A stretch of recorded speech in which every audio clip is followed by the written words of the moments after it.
ఈరోజు తెలంగాణ రాష్ట్రంలో రంగారెడ్డి జిల్లా తలకొండపల్లి మండలం చందదన గ్రామంలో మరి గత సంప్రదాయాలను మళ్ళీ తిరిగి మరి చందదన గ్రామస్తులందరూ కూడా మరి భోగి మంటలు చేసుకోవడం జరుగుతుంది.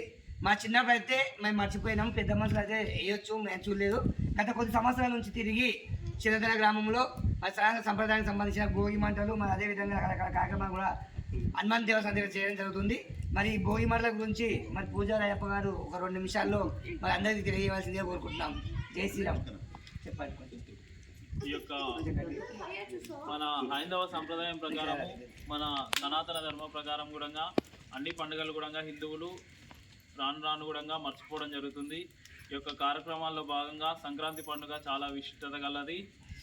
ఇంతకాలం కూడా సూర్యుడు మనకు దక్షిణ వైపుగా ప్రయాణం చేసి మనకు ఎన్నో రకాల అనారోగ్య సమస్యలు కూడా ఇంతవరకు మనకు ఉంటాయి. సంవత్సరంలో 6 నెలలు సూర్యుడు దక్షిణాయనం ఉంటుంది, 6 నెలలు ఉత్తరాయణం ఉంటుంది. రేపటి నుండి ఈ యొక్క సూర్యభగవానుడు ఉత్తరాయణము ఈ దిశగా సూర్యుడు ప్రయాణిస్తాడు.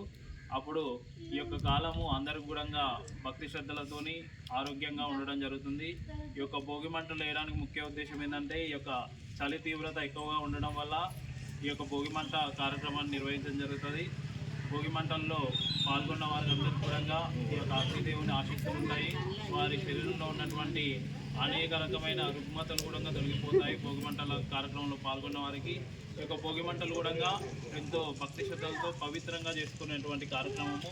కాబట్టి అందరూ కూడా మా గ్రామంలో ఉన్నటువంటి అందరూ కూడా ఈ యొక్క భోగి మంటల కార్యక్రమానికి స్నానం చేసి వారి ఇంటి నుండి ఒక కర్రముక్కలు తీసుకొచ్చి ఈ యొక్క అగ్నిహోత్రం సమర్పించడం ద్వారా వారి ఇంటి బాధలు, అదేవిధంగా కుటుంబ సమస్యలు, శని బాధలు అన్నీ కూడా ఈ యొక్క అగ్నిదేవునికి సమర్పించి వారు ఇప్పటి నుండి ఉల్లాసంగా, ఉత్సాహంగా, భక్తి శ్రద్ధలతో మెలుగుతారని కోరుకుంటున్నాము.